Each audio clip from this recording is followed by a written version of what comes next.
Good afternoon. Just another day in the shuttle bus. A little bit of a progress report. So right now we pretty much got all of our wiring cleaned up on both sides. What we do is have it coming underneath on the bed. So down here we've got, so this is our 110 circuit for the kitchen. This is all of our 12 volt circuits for like the water pump. The fresh water, we're going to have a heater on our freshwater tank because we are putting it on the outside. We'll probably get a lot of comments over that one. But comments are welcome, and then we'll give you our ideas of what we're going to do to protect it. But so that's kind of what some of that is on this side. The furnace circuits over here. Then over on this side coming down, all this stuff here is low voltage or 12 volts for LP shut off, the water heater, the refrigerator. Back here is 110 volts for the water heater and the AC unit. So that's kind of done. It's going to come in under the bed. This actually here, I have a shelf about bed height or so, and we'll have a charging station on the shelf here. All of our 12 volt stuff will come underneath the bed because that's where most of that will be. And so we've already started framing in our wall. This is our back wall, so we will, more insulation. We will insulate this wall, and that's going to be our garage. So in our garage back here, we would do slide shelves on this side, and then this side will keep open for bigger stuff, tables and chairs. The bed will go from this wall up to that blue line and over here, and we're going to frame it in. But this is what we're going to frame it in with, 3/4 by 2.5. So we'll make a whole frame, and then we'll notch out for a sliding drawer for the refrigerator. Back in the old days, they were called ice boxes, and I still call them ice box. So all you gotta do is put a chunk of ice in it, and then you can refer to it as an ice box. So that's just progress on that. Like I say, I'll try to start framing in the bed, and the insulation up here. We've got these insulated, so our actual top of our bed, to leave enough room, pneumatic icebox. It's going to be on a slider, and then we want access under here because there's going to be a water heater and stuff like that. But it will actually be about this high, which isn't too bad. This includes so like a 4-inch memory foam and a 3-inch memory foam that we'll have up here. And then so we will still have access to these windows right here. So these will still open up. We somehow will frame these out. Haven't quite figured that yet. There will be some shelving up here where it's going to come out, you know, maybe 12 inches up. Is kind of how that's going to go. Okay, like it says on my bucket, let's do this. We're going to start calling these bucket talks. So I'm going to sit here on my bucket and we're going to talk. We had a subscriber wanting to know a little bit of information about 112 volt versus 2 6-volt batteries. So a lot of it breaks down to the cost. You know, like they always say, get whatever you can afford. And if you can afford it, then get it, because each upgrade is going to cost you a little bit more. The 6-volt thing, they're a little bit more economical as far as cost-wise, because 90% of your people that are retired don't got shuttle buses to rebuild, so they go play golf. So they got these golf carts. So a lot of 6-volt batteries are in these golf carts. So they're everywhere out there. They're actually made as a deep cycle battery, so that they can, you know, play golf all day long. But some of the big advantages to a 6 volt system would be the cost, because the the cost is cheaper for 6 volt batteries versus 12 volt batteries. So you do have that up front, and with the 6 volt battery versus a 12 volt battery, you have less cells. So your cells are bigger, so you've got more lead in the battery itself. They've got about the same size footprint, except for they're about an inch taller.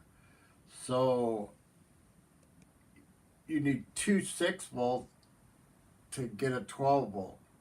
So you need twice as much space, plus they need a little more of that height. Some of the other advantages of it is they do last a little bit longer on power wise as far as your drainage, because they have more lead in them. More lead, more power, the longer they'll last. The amp hours, and usually you get in a 6 volt battery, you'll get 200 plus amp hours on a 6 volt battery. The big mist out there is they'll say, okay, so you got 200 amp hours this 6 volt, 200 amp hours this 6 volt, and if you believe everything on the internet, half the people out there say you got 200, 200 is 400, so you got 400 amp hours. That's not true. As far as I'm concerned, you can check on it. You can call a battery company, but if you believe everything on the internet, you're in trouble anyhow. When you double your 12 volt, if you got 200 amp hours on a 12 volt, 200 amp hours on a 12 volt, because of the way you're wiring them up, you're staying with that 12 volts. So you will have 400 amp hours. Usable is about 50%, so you still only have 200 amp hours with two 12 volt batteries. With two 6 volt batteries at 200 amp hours apiece, you're still only going to have 200 amp hours. Because they have more lead, so they will charge a little quicker. They will hold the charge a little bit longer. They are a little bit cheaper.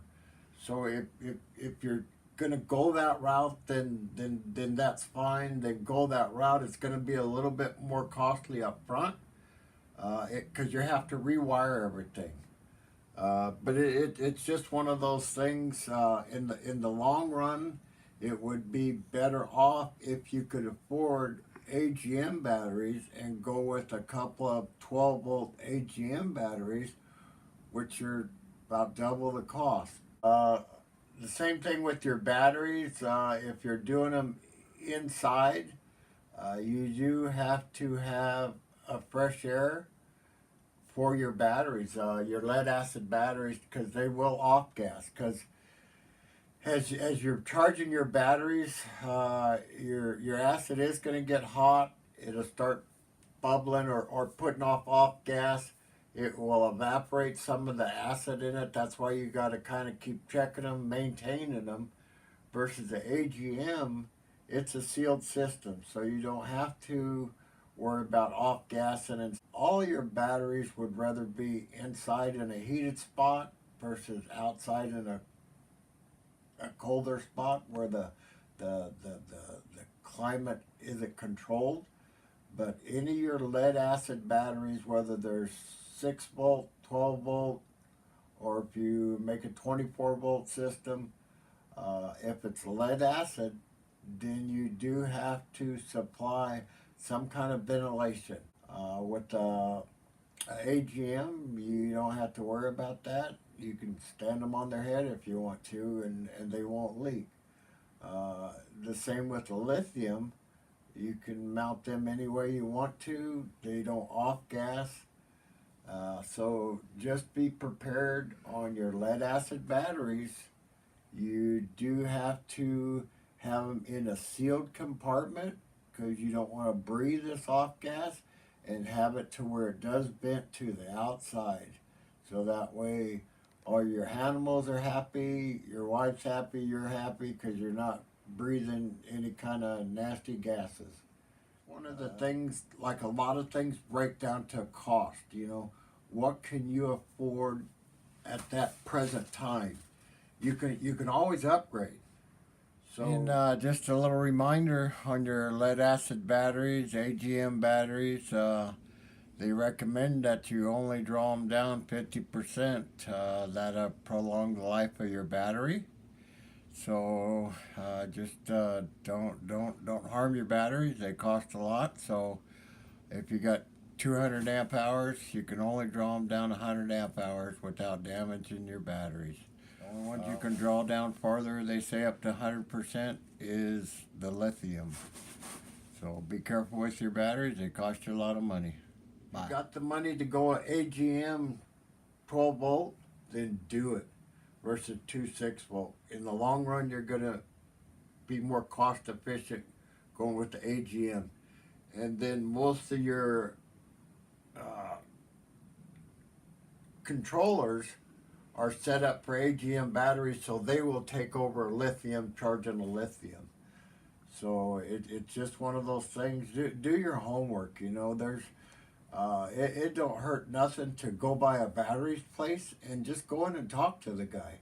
They'll give you more information than I'll give you, because that's what they do for a living, is sell batteries.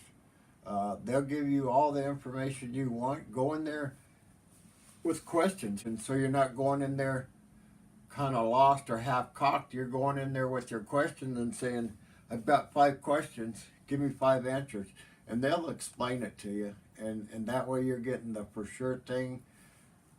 Maybe he'll give you a good deal on a battery, you know. So it's better. You know, the internet's a great thing to order stuff off of, but you can't call people on the internet or different places that sell things and say, hey, I got a question or I got a problem, help me out. Versus if you go to your local battery place and say, hey, this is what I got, can you help me out? They'll design a system for you. It either works or it don't. If you got problems with it, you go back there and say, hey, I got a problem with this. What do you suggest? They'll suggest it, and they'll give you a blueprint and you'll fix it. So time's getting short because these things are getting long. Bucket talk's over with. Catch you on the next bucket.